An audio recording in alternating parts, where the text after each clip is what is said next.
As summer drew to a close, Balmoral once again became the backdrop for a royal holiday that was outwardly tranquil yet quietly layered with significance.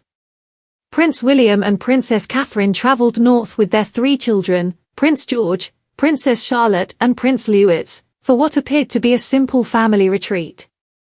Yet according to palace aides, this year's gathering carried a weight that extended beyond fishing trips and pony rides.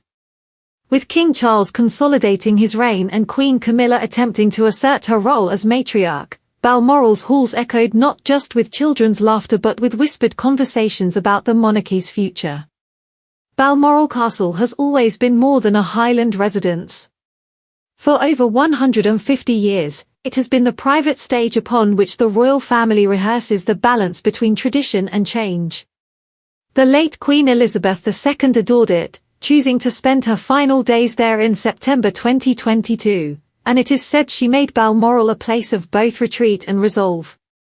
For William, returning with his young family is an act of continuity, a chance to give George, Charlotte and Louis the same freedom he enjoyed as a boy. Reports from within the estate suggest that William and Catherine spent the week introducing their children to the pursuits that have defined Balmoral life for decades: fishing the River Dee, riding across the heather, cycling through forests, and braving the notorious Highland midges. Princess Charlotte, echoing her father's childhood interests, reportedly showed particular skill on horseback, while George and Louis spent hours exploring the moors.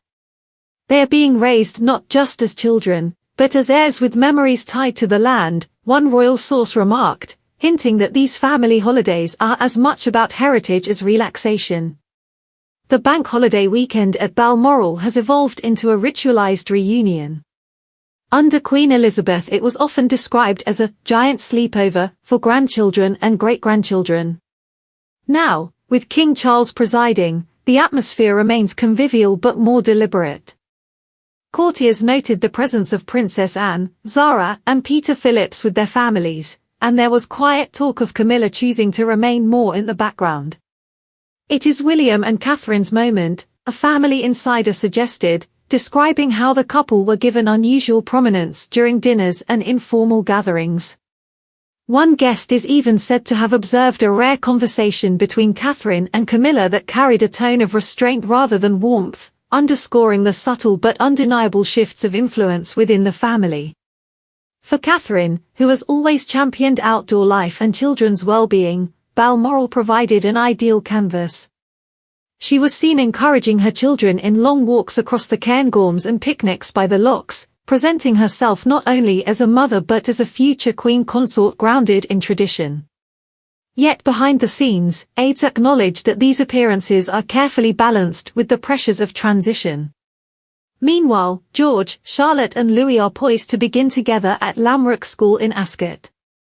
Their grandparents, Carol and Michael, will now be within reach, able to take on more visible roles in school runs and family life, further anchoring Catherine's influence within the royal framework.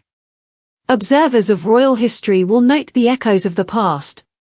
Balmoral was once the place where Diana brought William and Harry, teaching them resilience amidst turbulent years.